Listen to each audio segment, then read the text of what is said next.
৫০০ বছর আগে বসরার সেই ঐতিহাসিক ও রহস্যময় কাহিনী আজ আপনাদের শোনাব। এটি এমন এক সময়ের গল্প যখন মানুষের পৃথিবী আর জিনদের জগতের মাঝখানের পর্দা আজকের মতো এতটা পুরু ছিল না। বসরার ন্যায়পরায়ণ বাদশাহ, তার বিদুষী কন্যা মরিয়ম এবং এক প্রাচীন জাদুকরী কিতাবকে কেন্দ্র করে আবর্তিত এই রোমাঞ্চকর উপাখ্যানটি কেবল সাহসিকতার নয়, বরং সত্য ও মিথ্যার চিরন্তন লড়াইয়ের এক অসামান্য দলিল।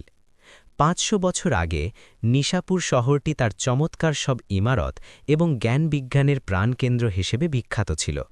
সেখানে এক ন্যায়পরায়ণ বাদশাহ শাসন করতেন, যার কন্যা আয়েশার সৌন্দর্য আর বুদ্ধিমত্তার খ্যাতি দূর দূরান্তে ছড়িয়ে গিয়েছিল। লোকে তাকে নিশাপুরের চাঁদ বলে ডাকত, কারণ তার চেহারা চাঁদের মতো উজ্জ্বল ছিল এবং তার হৃদয়ে ঈমানের সত্যিকারের আলো বসত করত। সেই জামানাটা এমন ছিল যখন মানুষ আর জিনদের মাঝখানের পর্দা এতটা মোটা ছিল না। আয়েশা প্রায়ই বইয়ের দুনিয়ায় হারিয়ে থাকত। সে প্রাচীন জ্ঞান আর প্রজ্ঞায় ভরা বই পড়ত এবং প্রাসাদের পাঠাগারটি ছিল তার সবচেয়ে প্রিয় জায়গা। সেখানেই সে ঘণ্টার পর ঘণ্টা পার করে দিত। দুনিয়ার আজব সব বিষয় সম্পর্কে জানত, ভাবত, বুঝত আর প্রতিদিন নতুন কিছু শেখার চেষ্টা করত। এক সন্ধ্যায় প্রাসাদে হঠাৎ শোরগোল পড়ে গেল। প্রতিবেশী রাজ্যের শাহজাদা ফরহান আয়েশাকে বিয়ের প্রস্তাব নিয়ে এসেছিল। আমি তাকে পছন্দ করি না আব্বা, আয়েশা তার পিতাকে বলল। তার চোখে জল চিকচিক করছিল আর কণ্ঠে ব্যথা পরিষ্কার ফুটে উঠছিল। বাদশা চুপ করে থাকলেন, কারণ এই সিদ্ধান্তে কেবল এক মেয়ের ইচ্ছা নয়, বরং দুই রাজ্যের সম্পর্ক জড়িয়েছিল। মন থেকে অস্থির হয়ে আয়েশা চুপচাপ পাঠাগারের দিকে চলে গেল। হে আল্লাহ, আমাকে কোনো পথ দেখাও, সে ভাঙা মনে দোয়া করল। ঠিক তখনই তার নজর এমন এক বইয়ের উপর পড়ল যা সে আগে কখনো দেখেনি। কালো চামড়া দিয়ে বাঁধানো সেই বইটি অদ্ভুত এক আলো ছড়াচ্ছিল, যেন কোনো অজানা শক্তির মাধ্যমে তাকে নিজের দিকে ডাকছিল। বইটি খোলার সময় আয়েশার হাত কাঁপছিল। হলদেটে পাতায় অদ্ভুত সব নকশা আঁকা ছিল, পাখি, জানোয়ার আর এমন সব অদ্ভুত প্রাণীর যাদের সে চিনতে পারছিল না। এটা তো জিনদের বই মনে হচ্ছে, সে ভাবল। তার বুক দুরু দুরু কাঁপতে লাগল, কিন্তু কৌতূহল তার ভয়ের ওপর জয়ী হল। আয়েশা জানত যে জিনরাও আল্লাহর সৃষ্টি এবং পবিত্র কোরআনে তাদের কথা উল্লেখ আছে। তবুও তার মনে প্রশ্ন জাগতে লাগল, এই বই কি আমার পড়া উচিত? এটা কি বিপজ্জনক হবে? ঘরে গভীর নীরবতা ছেয়েছিল। শুধু দূর থেকে সানাইয়ের হালকা আওয়াজ আসছিল, যেখানে শাহজাদা ফারহানের আশার উৎসব পালন করা হচ্ছিল। কিছুক্ষণ ভাবার পর আয়েশা সাহস সঞ্চয় করল এবং পাতা উল্টাতে লাগল। হঠাৎ সে এমন এক পাতায় এসে থামল যেখানে একটি বৃত্তের ভেতর অদ্ভুত কিছু হরফ লেখা ছিল। তার আঙুলগুলো সেই হরফের ওপর দিয়ে বুলিয়ে যেতে লাগল এবং তার মুখ থেকে আপনা আপনি শব্দ বেরোতে লাগল। সে বিড়বিড় করে শব্দগুলো পড়তে লাগল, না জেনেই যে সে আসলে কি পড়ছে। যেমনই শেষ শব্দটি তার মুখ থেকে বের হলো, ঘরে বাতাসের এক তীব্র ঝাপটা এলো। মোমবাতিগুলো কেঁপে উঠে এক পলকে নিভে গেল। আয়েশা চিৎকার করতে চাইল, কিন্তু শব্দ তার গলায় আটকে গেল। পাঠাগারে গভীর অন্ধকার ছেয়ে গেল এবং তারপর হঠাৎ তার সামনে একটি নীল আলো জ্বলতে লাগল, যা বাতাসে ভাসতে ভাসতে ধীরে ধীরে তার দিকে এগিয়ে আসলো। সেই আলো আরও ঘন হতে থাকল এবং তার ভেতর থেকে এক মানবাকৃতির চেহারা ফুটে উঠল। আয়েশা অবাক হয়ে দেখল যে তার সামনে এক দুঃশর্ধন যুবক দাঁড়িয়ে। দীর্ঘ গড়ন, ঘন কালো চুল আর এমন নীল চোখ যা আকাশের গভীরতার কথা মনে করিয়ে দেয়। সে বাতাসে ভাসছিল এবং তার শরীর থেকে নীল আভা বের হচ্ছিল। আসসালামু আলাইকুম আয়েশা বিনতে আব্দুর রহমান। তার কণ্ঠে অদ্ভুত এক প্রতিধ্বনি ছিল, যেন অনেকগুলো আওয়াজ একসাথে কথা বলছে। আয়েশার চোখ ভয় আর বিস্ময়ে বড় বড় হয়ে গেল। তুমি কে? আর আমার নাম কি করে জানো? সে কাঁপানো গলায় জিজ্ঞাসা করল। যুবকটি হালকা হেসে বলল, আমি আরিয়ান, জিনদের দুনিয়া থেকে এসেছি। তুমি আমাকে ডেকেছ এবং এখন তোমার শহর বিপদে আছে। আয়েশার পা কাঁপছিল। আমার শহর বিপদে? তুমি এসব কি বলছো? সে কাপা গলায় জিজ্ঞাসা করল। আরিয়ান নিজের হাত বাড়িয়ে দিল। তার আঙুল থেকে নীল আলো টপকাচ্ছিল। এসো, নিজের চোখে দেখে নাও। কাহিনী এগিয়ে নিয়ে যাওয়ার আগে বন্ধুরা, আপনারা কোন দেশ থেকে এই ভিডিওটি দেখছেন কমেন্টে অবশ্যই জানাবেন, যাতে আমরা মন থেকে আপনাদের ধন্যবাদ জানাতে পারি। যেমনই আয়েশা আরিয়ানের হাত স্পর্শ করল, তার সামনে বাতাসে একটি ছবি ফুটে উঠল। সেই ছবিতে সে তার প্রাসাদের উজির মনসুরকে পরিষ্কার দেখতে পেল, যে প্রতিবেশী রাজ্যের চরদের সাথে চুপি চুপি দেখা করছিল। আরিয়ানের কণ্ঠস্বর ধ্বনিত হল, মনসুর কাল রাতে শহরের পশ্চিম দরজা খুলিয়ে দেবে, যাতে শত্রুবাহিনী সহজেই ঢুকে পড়তে পারে। সে তোমার আব্বাকে হত্যা করাতে চায় এবং তোমার বিয়ে শাহজাদা ফারহানের সাথে দিয়ে নিশাপুরের দখল নিতে চায়। এটা সম্ভব না, আয়েশা প্রায় চিৎকার করে উঠল। মনসুর আমাদের সবচেয়ে বিশ্বস্ত উজির। আমার আব্বা তাকে নিজের জীবনের চেয়েও বেশি ভরসা করেন। কিন্তু তার চোখ তখনও সেই ছবির ওপর স্থির ছিল। সে দেখল যে মনসুর সোনা ভর্তি একটি থলি নিল এবং একটি মানচিত্র প্রতিবেশী দেশের প্রতিনিধিদের হাতে তুলে দিল। আরিয়ান দীর্ঘশ্বাস ফেলে বলল, প্রত্যেক মানুষের মনে লোভের বীজ থাকে। আয়েশা, মনসুর তোমার আব্বার নয়, কেবল দৌলতের অনুগত। আয়েশা ঘাবড়ে গিয়ে ছবি থেকে সরে দাঁড়িয়ে পড়ল। আমাকে এসব আব্বাকে জানাতে হবে। আমাকে এখনই ফিরে যেতে হবে। সে দরজার দিকে দৌড়ানোর চেষ্টা করল, কিন্তু দরজা বন্ধ ছিল। সে পুরো শক্তি দিয়ে চেষ্টা করল, কিন্তু তা একটুও নড়ল না। বৃথা চেষ্টা করো না, আরিয়ান নরম কিন্তু দৃঢ় কণ্ঠে বলল। আমরা এই মুহূর্তে জিনদের দুনিয়ার দরজায় আছি। তোমার শরীর এখনও পাঠাগারেই আছে, কিন্তু তোমার রুহ এই মুহূর্তে আমার সাথে আছে।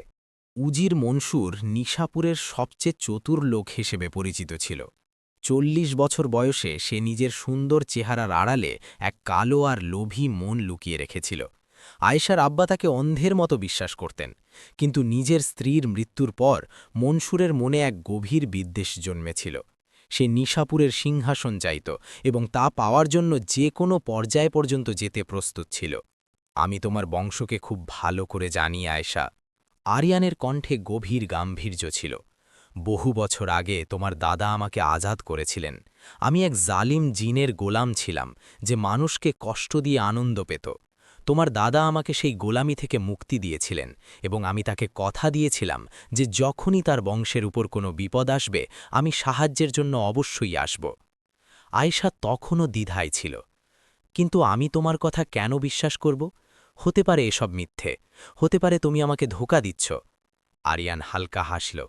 তোমাকে আমার কথা বিশ্বাস করার দরকার নেই। এই নাও। সে একটি উজ্জ্বল নীল পাথর আয়েশার দিকে বাড়িয়ে দিল। এটা বাস্তবতার পাথর। এটা নিজের কাছে রাখো। যখনই তুমি কোনো মিথ্যেবাদী মানুষের সামনে যাবে, এই পাথরটি শীতল হয়ে যাবে এবং তুমি সত্য চিনতে পারবে। আয়েশা কাঁপতে কাঁপতে সেই পাথরটি হাতে নিল।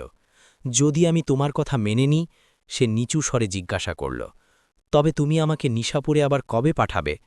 আরিয়ান মাথা নত করে বলল, এখনই নয়, আমাদের হাতে মাত্র ৩ দিন সময় আছে। তার আগে তোমাকে জিনদের দুনিয়ায় কিছু শিখতে হবে, কিছু শক্তি অর্জন করতে হবে, তবেই তুমি তোমার আব্বাকে বাঁচাতে পারবে। আয়েশার মনে একাধারে ভয় আর আশা কাজ করছিল। তার আব্বার চেহারা মনে পড়ল, তারপর মনসুরের ষড়যন্ত্রের কথা মাথায় ঘুরতে লাগল। সে কি সত্যিই এক জিনের ওপর ভরসা করতে পারে? তার কুরআনের আয়াত মনে পড়ল, যেখানে আল্লাহ তাআলা বলেছেন যে জিনরাও মানুষের মতো বিভিন্ন প্রকারের হয়, তাদের মধ্যে ভালোও থাকে আবার মন্দও থাকে। আরিয়ান কি সত্যিই ভালো জিন ছিল? সে কি সত্যি বলছিল? অনেক মুহূর্তের নীরবতার পর আয়েশা অবশেষে সিদ্ধান্ত নিল, ঠিক আছে আরিয়ান, আমি তোমার সাথে যাব, আর যা শেখার শিখব। কিন্তু যদি তুমি আমাকে ধোঁকা দাও। তার কথা শেষও হয়নি যে হঠাৎ আরিয়ানের হাত থেকে এক তীব্র নীল আলো বের হল এবং আয়েশাকে চারপাশ থেকে ঘিরে নিল।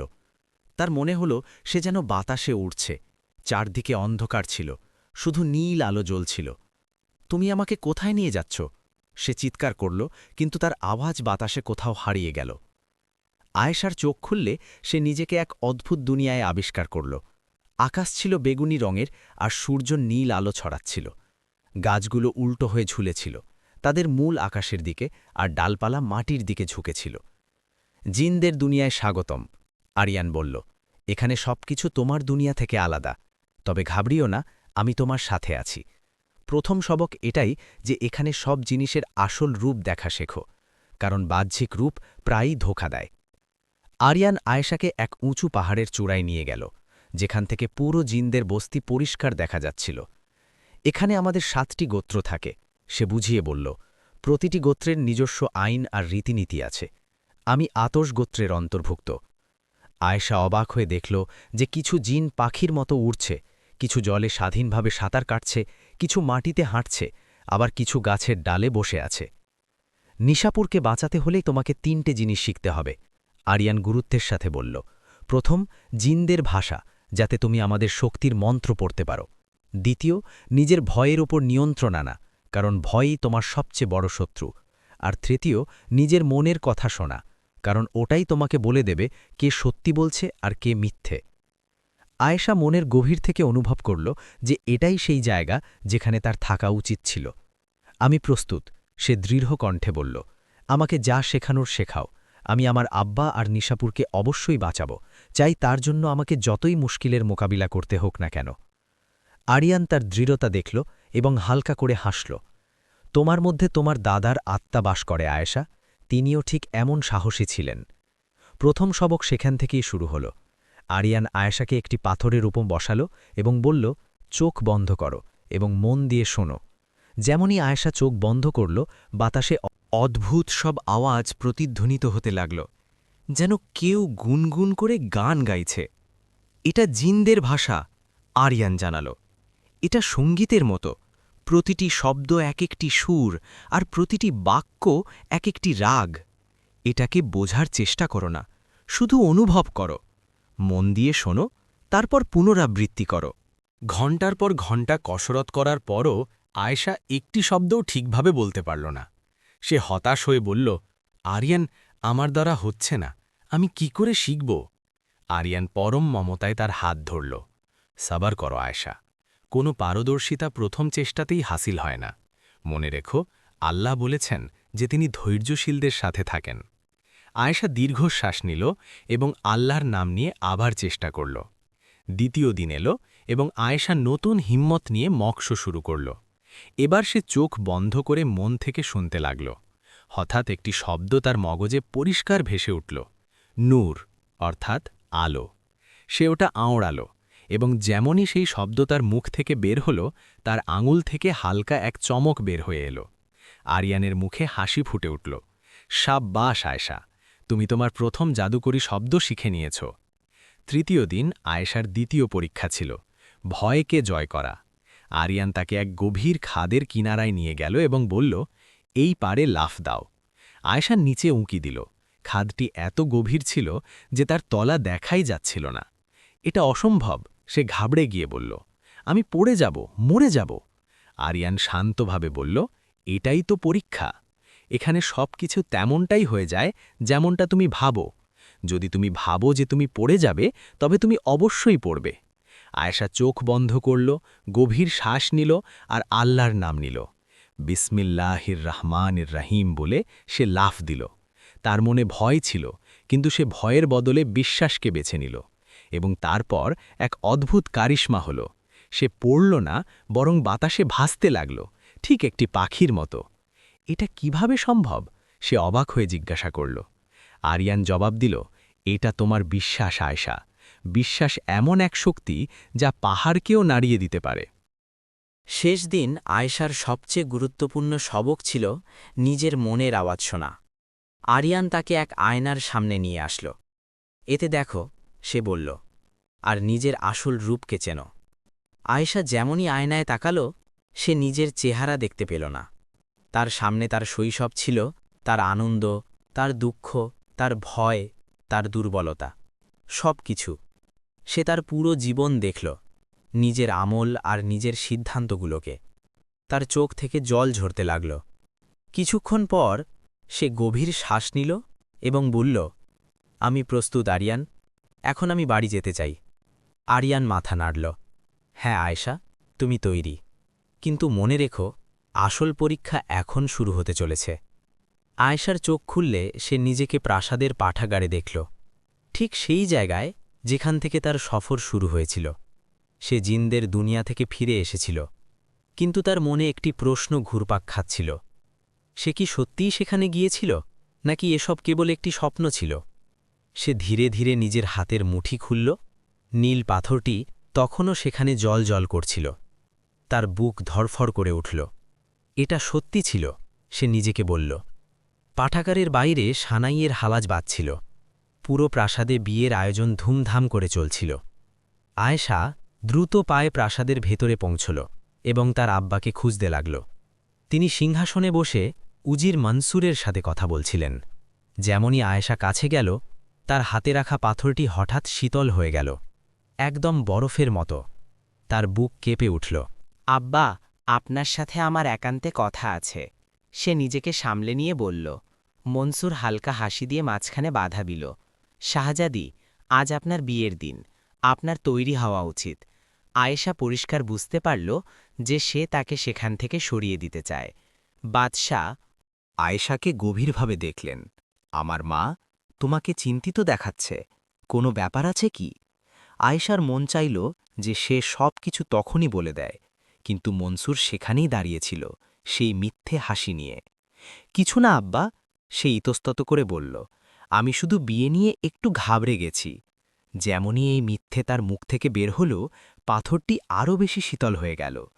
আয়েশা বুঝে গেল যে তার সত্যি বলা উচিত ছিল, কিন্তু এখন সেই সুযোগ হাত থেকে বেরিয়ে গেছে। সন্ধ্যা ঘনিয়ে এলো এবং বিয়ের রীতির প্রস্তুতি শুরু হল। আয়েশাকে লাল পোশাক পরানো হল, তার মাথায় সোনার তাজ সাজানো হল। বাইরে বের হওয়ার কোনো পথ দেখা যাচ্ছিল না। প্রাসাদের প্রতিটি গলি আর প্রতিটি কোণে পাহারাদার মোতায়েন ছিল। তার মন অস্থির হয়ে উঠল। আরিয়ান, তুমি কোথায়? আমার তোমার সাহায্য দরকার, সে মনে মনে ডাকল, কিন্তু কোনো জবাব এলো না। এক মুহূর্তের জন্য তার ভয় লাগল, জিনদের দুনিয়া কি কেবল এক বিভ্রম ছিল? মাগরিবের সময় তাকে জানানো হলো যে বিয়ের অনুষ্ঠান প্রাসাদের বাগানে হবে, সেই বাগান যেখানে তার শৈশব কেটেছে। পথে যখন সে শাহজাদা ফারহানের কামরার পাশ দিয়ে যাচ্ছিল, তখন সে নিচু কিন্তু পরিষ্কার এক আওয়াজ শুনল। আজ রাতে সব কিছু তৈরি, যেমনই দরজা খুলবে হামলা করে দিও। এটা মনসুরের কণ্ঠ ছিল। আয়েশার বুক ধরফর করে উঠল। এখন সে নিশ্চিত হয়ে গেল যে ষড়যন্ত্রটি ধ্রুব সত্য। আয়েশা দৌড়ে নিজের কামরায় পৌঁছল এবং দরজা বন্ধ করে দিল। তার কাছে সময় খুব কম ছিল। সে ভাবতে লাগল, সে কি নিজে তার আব্বাকে সবকিছু বলে দেবে? কিন্তু যদি তিনি বিশ্বাস না করেন? সে কি ফৌজের কমান্ডারের সাথে দেখা করবে? কিন্তু যদি সেও মনসুরের সাথে হাত মিলিয়ে থাকে? প্রতিটি পথ তার কাছে বন্ধ মনে হচ্ছিল, প্রতিটি চেষ্টা বৃথা মনে হচ্ছিল। সে হাঁটু গেড়ে বসে পড়ল। ঠিক সেই মুহূর্তে তার আরিয়ানের শেখানো কথা মনে পড়ল, জিনদের ভাষার সেই প্রথম শব্দ নূর, অর্থাৎ আলো। সে চোখ বন্ধ করল এবং পূর্ণ মনোযোগ দিয়ে তা আওড়াতে লাগল। নূর, নূর, নূর। তৃতীয়বার শব্দটি উচ্চারিত হতেই তার হাত থেকে হালকা নীল আলো ঠিকরে বেরোল এবং ধীরে ধীরে পুরো ঘরে ছড়িয়ে গেল। তার মনে আশার এক নতুন প্রদীপ জ্বলে উঠল। হ্যাঁ, আমি পারব, সে নিজেকে বলল। তার মনে পড়ল, আরিয়ান শিখিয়েছিল ভয়কে জয় করতে হবে আর নিজের মনের আওয়াজ শুনতে হবে। সে গভীর শ্বাস নিল, চোখ বন্ধ করল এবং মন থেকে জিজ্ঞাসা করল, আমার এখন কি করা উচিত? এবং ঠিক সেই সময় আল্লাহর রহমত অনুভূত হল। তার মনে এক পরিষ্কার আওয়াজ প্রতিধ্বনিত হল, জাদুকরি কিতাব, জাদুকরি কিতাব। আয়েশার চোখ খুলে গেল। হ্যাঁ, সেই বইটি, সে বলল, যা দিয়ে আমি আরিয়ানকে ডেকেছিলাম। সে দ্রুত পাঠাগারের দিকে দৌড়ে গেল, বইগুলোর মাঝখানে খুঁজতে লাগল। এক কোণে সে কালো মলাটের সেই বইটি দেখতে পেল। সে ওটা উঠালো এবং ঘাবড়ানো হাতে পাতা উল্টাতে লাগল। হঠাৎ বইটি নিজে থেকে একটি পাতায় খুলে গেল। তাতে একটি নতুন বৃত্ত আঁকা ছিল, আলাদা আর অজানা সব শব্দের সাথে। এটাই সেই মন্ত্র, আয়েশা মনে মনে বলল এবং সেই শব্দগুলো পড়তে লাগল। যেমনই শেষ শব্দটি তার মুখ থেকে বেরোল, ঘরে তীব্র বাতাস বইতে লাগল এবং সেই নীল আলো আবারও প্রকাশ পেল। এবার আরিয়ান একা ছিল না, তার সাথে আরও 7 জন জিন দাঁড়িয়েছিল, প্রত্যেকে আলাদা আলাদা রঙের আলোয় জ্বলজ্বল করছিল। আমরা এসে গেছি আয়েশা, আরিয়ান বলল।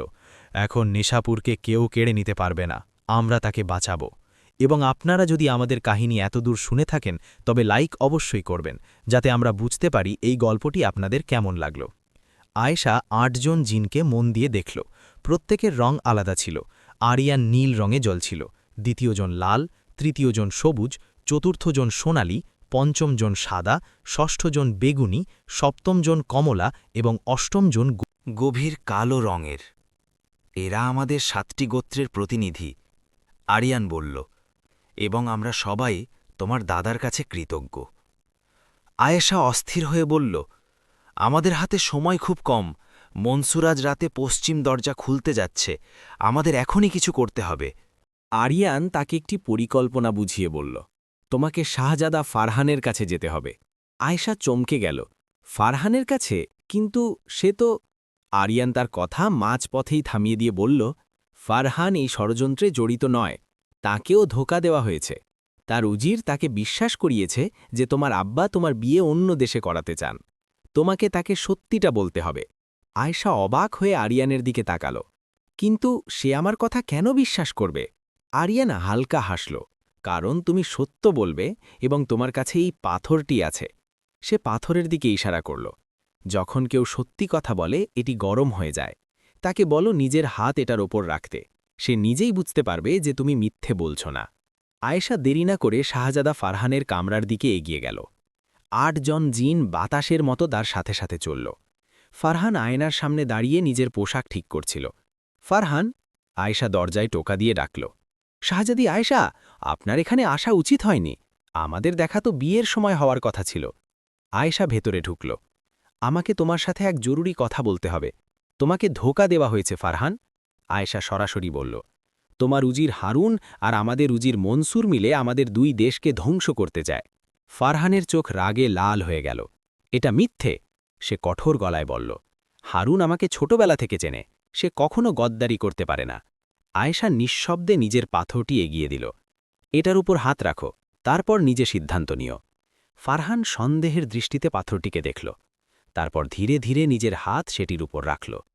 পাথরটি হঠাৎ তীব্র গরম হয়ে গেল, যেন তার হাতের তালুতে আগুনের এক শিখা জ্বলে উঠেছে। ফারহানের চোখ বিস্ময়ে বড় হয়ে গেল। এটা কিভাবে সম্ভব?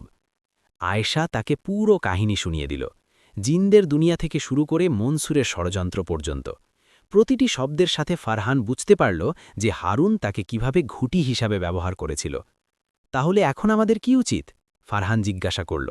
তার চেহারায় এখন রাগ ছিল, কিন্তু আয়েশার জন্য নয়, বরং সেই গদ্দারদের জন্য। আমাদের হাতে বেশি সময় নেই, আয়েশা বলল। মনসুর রাতে পশ্চিম দরজা খুলে দেবে, আমাদের আব্বাকে সত্যিটা বলতে হবে। কিন্তু মনসুর সব সময় ওনার আশেপাশে থাকে, আগে আমাদের তাকে আলাদা করতে হবে। ঠিক সেই মুহূর্তে আরিয়ান প্রকাশ পেল। এবার তাকে কেবল আয়েশা আর ফারহানই দেখতে পাচ্ছিল। আমার কাছে একটি পরিকল্পনা আছে, আরিয়ান বলল। শাহজাদা ফারহান, আপনি আপনার রুজির হারুনকে এখানে ডাকুন। আমরা এমন এক খেলা খেলব যে সে নিজেই নিজের ষড়যন্ত্রের কথা স্বীকার করে নেবে। আরিয়ান দুজনকে পুরো পরিকল্পনাটি বুঝিয়ে বলল। তা শুনেই আয়েশা আর ফারহানের চেহারায় হালকা হাসি ফুটে উঠল। রাতে বিয়ের অনুষ্ঠান শুরু হওয়ার ঠিক আগে ফারহান তার উজির হারুনকে কামরায় ডাকল। হারুন ভেতরে আসতেই দেখল ফারহানকে খুব খুশি দেখাচ্ছে। হারুন, ফারহান বলল, আজ আমি খুব খুশি। আমি আশরাফি ভর্তি একটি বাক্স পেয়েছি যা আমার দাদা লুকিয়ে রেখেছিলেন। দেখো, সে একটি বাক্স খুলল, যাতে সোনার আশরাফিগুলো ঝলমল করছিল। হারুনের চোখ চকমক করে উঠল, লোভ তার চেহারায় পরিষ্কার দেখা যাচ্ছিল। বাহ শাহজাদা, এটা তো খুব আনন্দের কথা, হারুন কৃত্রিম হাসি দিয়ে বলল। ফারহান নিচু স্বরে বলল, এই আশরাফিগুলো আমি ঠিক তখনই পেয়েছি যখন পশ্চিম দরজা খোলা হবে। হারুনের চেহারা হঠাৎ ফ্যাকাশে হয়ে গেল। পশ্চিম দরজা? সে তোতলাতে লাগল। ফারহান হাসল।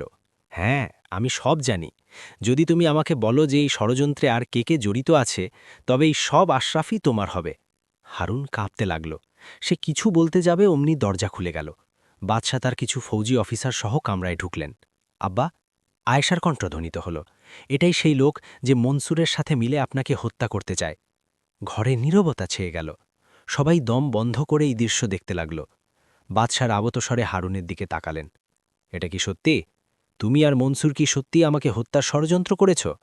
হারুন কাঁপতে কাঁপতে হাঁটু গেড়ে বসে পড়ল। মাফ করবেন জাহাপনা, হ্যাঁ, এটা সত্যি। মনসুরই পুরো পরিকল্পনা করেছিল। সে আমাকে অনেক ধন দৌলাতের লোভ দেখিয়েছিল। বাদশার চেহারা রাগে রক্তবর্ণ হয়ে গেল। আর মনসুর কোথায়? ঠিক সেই মুহূর্তে এক ফৌজি দৌড়ে আসলো। জাহাপনা, মনসুর পশ্চিম দরজার দিকে যাচ্ছে। আয়েশা তখনই তার আব্বার হাত ধরল। আব্বা, আমাদের দেরি করা উচিত হবে না। বাদশাহ ফৌজিদের হুকুম দিলেন, কিন্তু আয়েশা জানত যে তারা হয়তো সময় মতো পৌঁছতে পারবে না। সে চোখ বন্ধ করল এবং মন থেকে আরিয়ানকে ডাকল। আরিয়ান, আমাদের আপনার সাহায্য দরকার। পরের মুহূর্তে আরিয়ান প্রকাশ পেল এবং নিজের হাত দিয়ে বাতাসে একটি নীল বৃত্ত তৈরি করল। পলক ফেলার আগেই সবাই পশ্চিম দরজায় পৌঁছে গেল, যেখানে মনসুর চাবি বের করছিল। মনসুর! আয়েশার চিৎকার প্রতিধ্বনিত হল। মনসুর চমকে ফিরে তাকাল। শাহজাদি আয়েশা, তুমি এখানে কিভাবে পৌঁছালে? আয়েশা এগিয়ে গিয়ে বলল, আমি তোমার ষড়যন্ত্র সব জানি। হারুন সব স্বীকার করে নিয়েছে। মনসুরের চেহারা এক মুহূর্তের জন্য সাদা হয়ে গেল। তারপর সে অট্ট হাসি দিয়ে উঠল। তাতে কি হয়েছে? এখন অনেক দেরি হয়ে গেছে। সে ইশারা করতেই তার লোকগুলো আয়েশা আর ফারহানের দিকে তেড়ে আসল। আয়েশা চোখ বন্ধ করল এবং জিনদের ভাষায় মন্ত্র পড়ল, নূর, কুয়াত, হেফাজত। হঠাৎ তার হাত থেকে তীব্র নীল আলো ছিটকে বেরোল এবং একটি মজবুত ঢাল তৈরি হয়ে গেল। মনসুর চিৎকার করে উঠল, বোকা হয়েও না, এসব ভেলকি! সে তলোয়ার দিয়ে হামলা করল, কিন্তু তলোয়ার বাতাসেই আটকে গেল, যেন কেউ ওটা থরে ফেলেছে। তখনই আরিয়ান আর তার সমস্ত সাথী সবার সামনে প্রকাশ পেল। তাদের শরীর থেকে বিভিন্ন রঙের আলো বের হচ্ছিল, যা পুরো পরিবেশকে আলোকিত করে দিল। হে মনসুর! আরিয়ানের গম্ভীর আওয়াজ শোনা গেল, তোর বিশ্বাসঘাতকতার পরিণাম এখন সামনে। মনসুর আর তার সাথীরা ভয়ে কাঁপতে লাগল। কেউ মাটিতে লুটিয়ে পড়ে মাফি চাইতে লাগল। তখনই বাদশার ফৌজের দল সেখানে পৌঁছে গেল। মনসুর আর তার সাথীদের তক্ষুনি গ্রেপ্তার করা হল। আয়েশা তার আব্বার দিকে তাকিয়ে বলল, আব্বা, এরাই আমার বন্ধু, আরিয়ান আর তার সাথীরা। এদের সাহায্যেই নিশাপুর রক্ষা পেয়েছে। কয়েক সপ্তাহ পর নিশাপুরে আয়েশার ফারহানের বিয়ে হল, দুজনের সম্মতি আর খুশিতে। উৎসবের সময় আয়েশা আকাশের দিকে তাকালো এবং এক হালকা নীল আলো জ্বলতে দেখল। সে বুঝে গেল যে আরিয়ান আর তার সাথীরা সেখানেই আছে। আয়েশা ফারহানকে নিচু স্বরে বলল, আমি জিনদের দুনিয়ায় অনেক কিছু শিখেছি, কিন্তু সবচেয়ে বড় শিক্ষা এটাই ছিল যে প্রতিটি সৃষ্টিতেই ভালো কিছু থাকে, চায় সে মানুষ হোক বা জিন। মনসুর মানুষ ছিল, কিন্তু তার মন ছিল কালো, আর আরিয়ান জিন, কিন্তু তার মন একদম পরিষ্কার। বাদশাহ তার কন্যাকে আদর করে জড়িয়ে ধরলেন। মা, তুমি আমাকেও এটা শিখিয়েছ যে পবিত্র কোরআনে যা বলা হয়েছে তা একদম ধ্রুব সত্য। আল্লাহর সৃষ্টি প্রতিটি মখলুকের মধ্যে ভালো দিক থাকে এবং প্রতিটি সৃষ্টিকে সম্মান করা আমাদের কর্তব্য। আয়েশা তার সফর থেকে শেখা সবক পুরো দেশে ছড়িয়ে দিল। সে মাদ্রাসা কায়েম করল, যেখানে শিশুদের শেখানো হতো যে কোনো মানুষকে তার বাহ্যিক চেহারা দিয়ে নয়, বরং তার আমোজ দিয়ে বিচার করতে হয়। সময় বয়ে চলল। আয়েশা আর ফারহানের শাসনে নিশাপুর শান্তি আর সমৃদ্ধির এক অনন্য উদাহরণ হয়ে উঠল। লোকে বলত যে যখন পূর্ণিমা হতো তখন আকাশে নীল রঙের আলো দেখা যেত, যেন আরিয়ান আর তার সাথীরা এখনও শহর পাহারা দিচ্ছে। আয়েশা তার সন্তানদেরও এটাই শিখিয়েছিল যে আল্লাহর মখলুককে সম্মান করো, সত্যের সাথে থেকো, আর কখনো বিশ্বাস হারিও না। এই কাহিনী আমাদের মনে করিয়ে দেয় যে আল্লাহর সৃষ্টি প্রতিটি মখলুকের মধ্যে ভালো দিক থাকে এবং আমাদের কাউকে তার বাহ্যিক রূপ দেখে নয়, বরং আমল দিয়ে বিচার করা উচিত। সবসময় মনে রাখবেন, প্রতিটি কষ্টের সাথেই স্বস্তি আছে। যেমনটা পবিত্র কোরআনে বলা হয়েছে, ফা ইন্নামা আল উসরি ইউসরা, ইন্নামা আল উসরি ইউসরা। অবশ্যই প্রতিটি কষ্টের সাথেই স্বস্তি রয়েছে। বন্ধুরা, যদি এই গল্পটি আপনাদের পছন্দ হয়ে থাকে তবে কমেন্টে অবশ্যই জানাবেন। আমাদের চ্যানেলটিকে সাবস্ক্রাইব করে রাখুন, যাতে আপনারা এমন আরও সুন্দর ইসলামিক কাহিনী শুনতে পারেন। নিজের আর প্রিয়জনদের খেয়াল রাখবেন। আল্লাহ হাফেজ।